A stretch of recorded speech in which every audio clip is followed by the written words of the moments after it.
সকালবেলা আজকে পাকিস্তানের যে পররাষ্ট্র সচিব রয়েছেন আমিনা বালুচ তিনি রাষ্ট্রীয় অতিথি ভবন পদ্মায় এসেছেন এবং এখানে বাংলাদেশের পক্ষ থেকে পররাষ্ট্র সচিব মোহাম্মদ জসিমউদ্দিন উপস্থিত রয়েছেন এবং তাদের দুজনের মধ্যে দীর্ঘ ১৫ বছর পর আজ ঐতিহাসিক একটি বৈঠক হচ্ছে।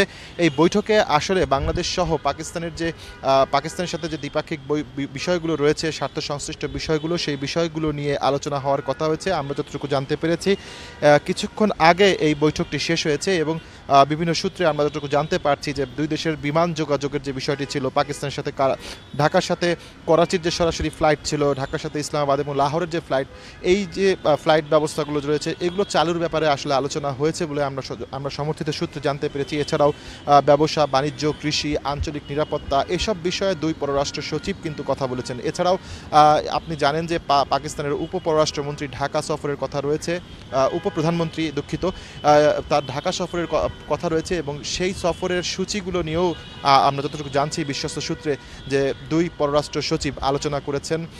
এছাড়াও আপনি জানেন যে সার্কভুক্ত দেশগুলোর যে রয়েছে, এই সার্কভুক্ত দেশগুলোর মধ্যে আঞ্চলিক সহযোগিতা কীভাবে বাড়ানো যায় এসব বিষয়েও দুই সচিবের আলোচনা হয়েছে বলে আমরা জানতে পেরেছি। তো এইসব বিষয়ে কিন্তু এখন পর্যন্ত দাপ্তরিকভাবে আমাদেরকে কোনো রকমের তথ্য পররাষ্ট্র মন্ত্রণালয় কিংবা পাকিস্তানের পররাষ্ট্র সচিবের পক্ষ থেকে কিন্তু জানানো হয়নি। তবে আশা করা হচ্ছে বিকেল ৫টার দিকে এইসব বিষয়ে পররাষ্ট্র সচিব জনাব জসিমউদ্দিন এসব বিষয়ে আমাদেরকে বিস্তারিত তুলে ধরবেন এবং পাকিস্তানের পক্ষ থেকে কোনো আনুষ্ঠানিক প্রেস ব্রিফিং করা হবে কিনা সে বিষয়ে কিন্তু এখন পর্যন্ত আমাদেরকে ঠিকভাবে বলা হয়নি। আর যেটি হচ্ছে যে পাকিস্তানের যিনি পররাষ্ট্র সচিব রয়েছেন তিনি পররাষ্ট্র উপদেষ্টার সাথে দেখা করবেন পররাষ্ট্র মন্ত্রণালয়ে এবং একই সাথে তিনি দেখা করবেন প্রধান উপদেষ্টার সাথে।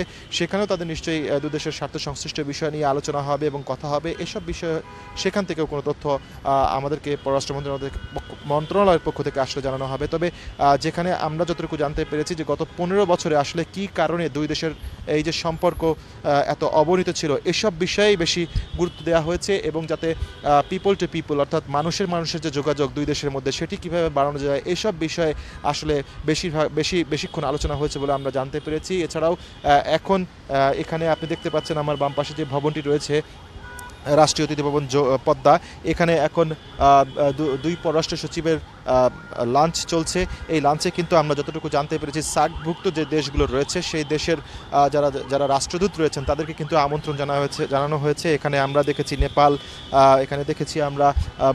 এখানে নেপাল দেখেছি আমরা আসতে, এখানে ভুটান এবং মালদ্বীপের পতাকাবাহী রাষ্ট্রদূতের যে গাড়িটি রয়েছে সেটি আমরা প্রবেশ করতে দেখেছি এবং এই লাঞ্চে কিন্তু ভারতের যে হাই কমিশনার রয়েছেন তাকে কিন্তু আমরা দেখতে পাইনি। এছাড়া সবাইকে কিন্তু আমরা দেখেছি এখানে উপস্থিত হয়েছেন এবং এই লাঞ্চ এই যে মধ্যাহ্নভোজটি চলছে সেখানে তারা অংশগ্রহণ করেছে। তো ফাতিহা, পররাষ্ট্র মন্ত্রণালয় এবং এই যে রাষ্ট্রীয় অতিথি ভবন পদ্মার সামনে থেকে আমার কাছে এই ছিল সবশেষ তথ্য।